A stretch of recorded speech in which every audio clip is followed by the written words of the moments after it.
Brian France, everyone. We're going to kick it off. Brian's going to say a couple words, and then we're going to throw it around for some questions here for the crew. All right? There we go. Well, you know we're in a youth movement, right? On the track and off the track, so I brought my little boy down to get him started and help drive that. He's 6 years old. He's a big Joey Logano fan, so Luke is here with us. If you want to take a couple of questions for him on how we're doing the youth movement, I'm happy to do that later on.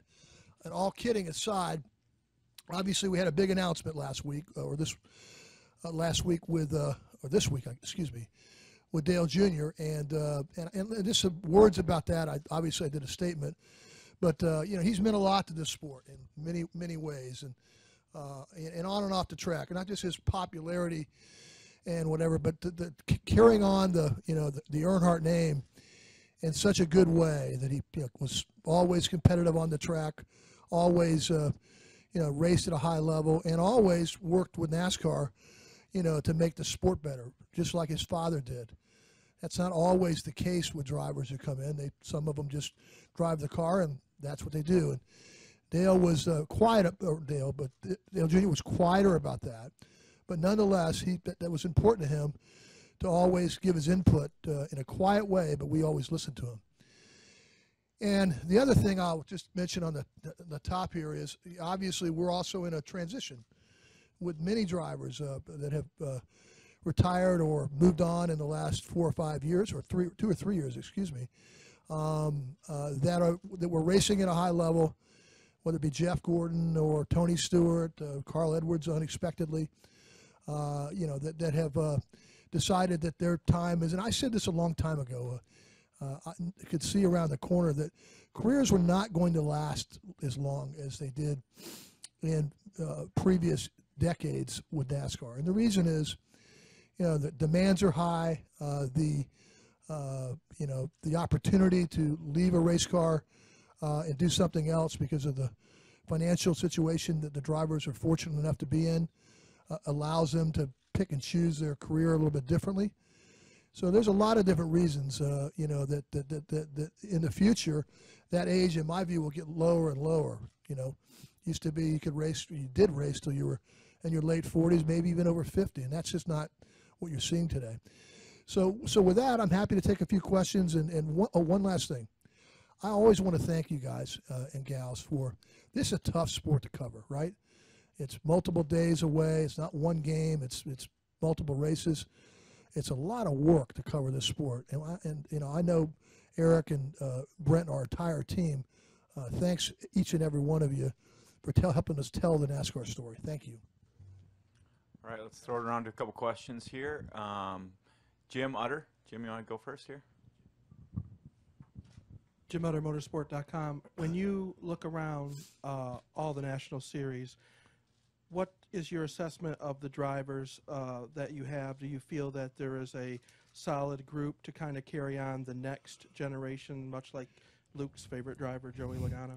Well, if you look back in our history, we always tend to see drivers in waves move in one direction. And so it's really not uncommon to have 3, 4, 5, of your top drivers, exit for different reasons within a short period of time, 2 years, whatever it is. The good news is, and you guys have seen the talent pool that's coming, and it is deep. It's deep, and so we're excited about that. You've seen Kyle Larson have his moment. He's going to have a lot of moments as he goes on. And I think the big thing is and I always tell them this, they got to compete at a high level, and they can't be humble about that. They can't be humble as they race out there with veteran stars who they looked up to. They can't be humble to say, I'm happy to be here. They're here for a reason. They're very, very good, and they stay for a reason, meaning that you got to compete at a high level. So I'm excited at our pool, both in the Monster Energy Series and also the Xfinity Series. So I think both are working the way we want them to work. But that by the way, that'll take a little time. You're not going to, this sport, you're not going to come in and most sports you're not going to. There's exceptions. But Jeff Gordon did that when he came in. He came in, won a race or two, maybe one in his first year. And then in the second year, sophomore year, won a number of races. So that's unusual. So especially now it's more competitive. So the drivers are going to take some time to find their way and competing at that high level. And then what we'd like to see always is their personalities, come out, their competitive zeal come out, and that takes time too. They got to develop a comfort zone. I can tell them whatever I can tell them, and I always do. But they've got to figure that out on their own. Zach next, and Brandt after that. Zach Halbert, NASCAR.com. Brian, you mentioned the challenge for the young drivers. Is the biggest challenge, is it going to be on-track performance, or is it connecting with the fans? Because you did reference it's not going to happen overnight. Is it on-track performance or connection with fans through social media or other means? Nothing happens in sports without competing at a high level and winning, and the only thing in our sport is it does take a little time. You just because the leap from whatever series that you're in particular if you're not in the Xfinity series, you come from somewhere else, that's a real leap. And it's just so competitive that it takes time. But in the end, they've got to win and compete at a high level, and it starts there. And hopefully their personalities and the things that that will be appealing to our fan base will resonate. But it always does. Just just different times or play out differently. We got Brandt next, followed by Tom Jensen. Brandt James, USA Today Sports.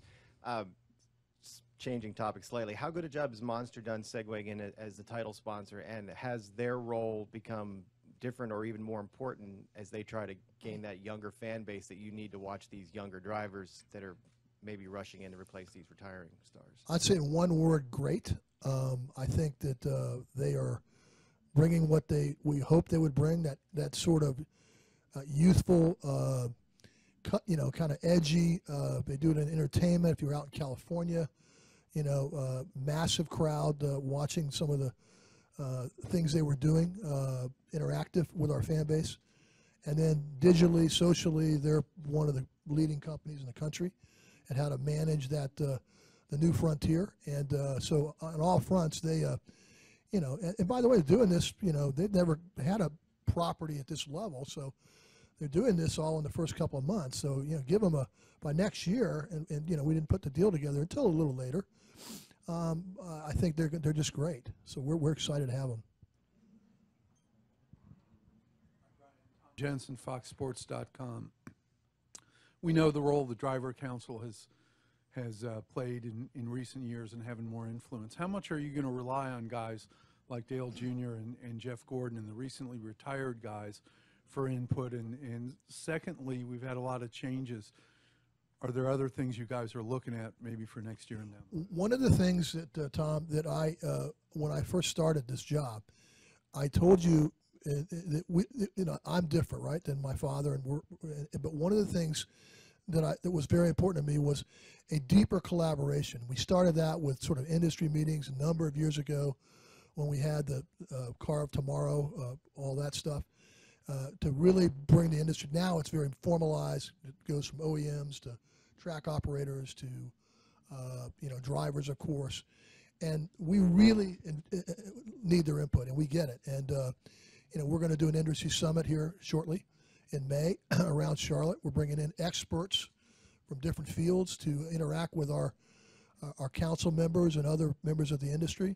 So I think we're leading sports in that. I really do, and it's working because they know that when there's a really good idea that comes out of those council meetings, and our senior management, I'm there occasionally. Brent Doerr leads those, and they know that they're going to get to say, look, if you did it this way, everything would work better. And now, of course, we're always trying to get cost out of the system. That's going to be not a new push, but a more focused push as we go on. And I think that those council meetings and everything, that's my style. That's our style now. That's the new NASCAR. And we're not, we'll make tough decisions when we need to make them. We get tough with people when we have to. But we'd rather get better ideas and a better working relationship with our key stakeholders.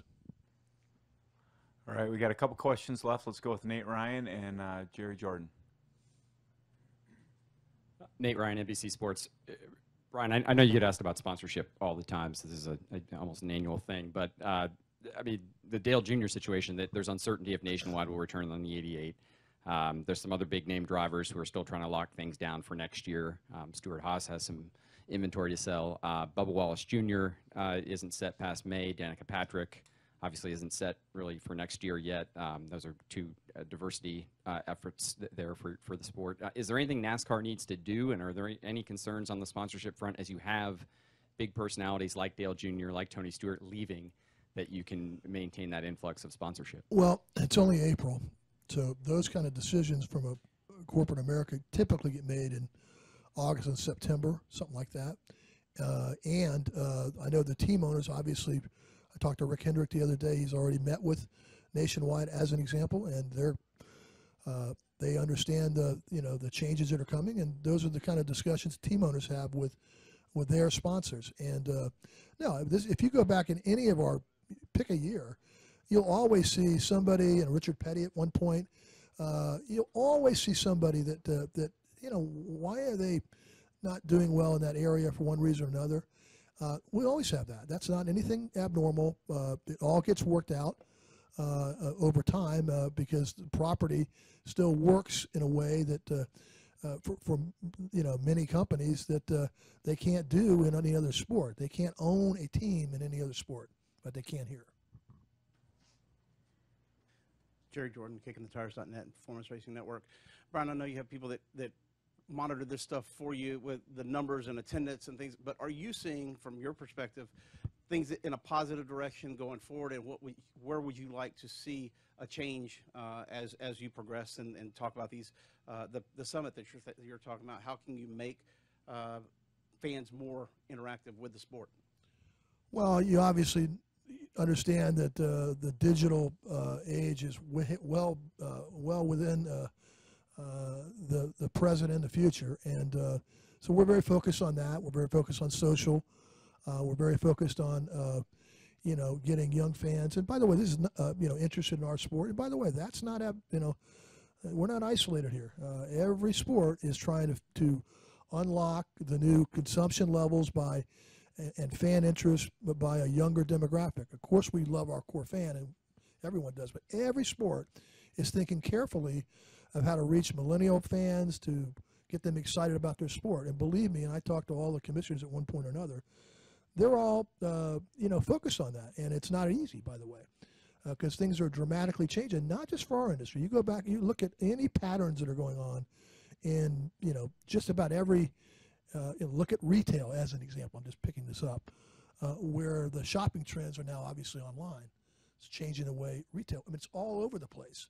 So everybody, sports or otherwise, is taking it a very careful look, but it's changing fast. And we got great people and a great industry, so we will navigate it, but it'll take a while to figure that out, as it will for everybody else. Listen, we're going to close it down to get ready for driver introductions, but real quick, Luke, any final words here? Big race fan? Yeah, you got anything to say? No? Look at. It's the first time he's never said anything. Yeah. What about Joey? Say what? How do you think he's going to do today? Terrible. Why? You think he'd like that? You said that? No. You want to correct yourself? Who do you want to win? Who do you want to win today? Joey Logano. Oh, there you go. There you go. Love it. Good. Hey, thank you all. Really appreciate the time on the fly here. Let's get a good race in.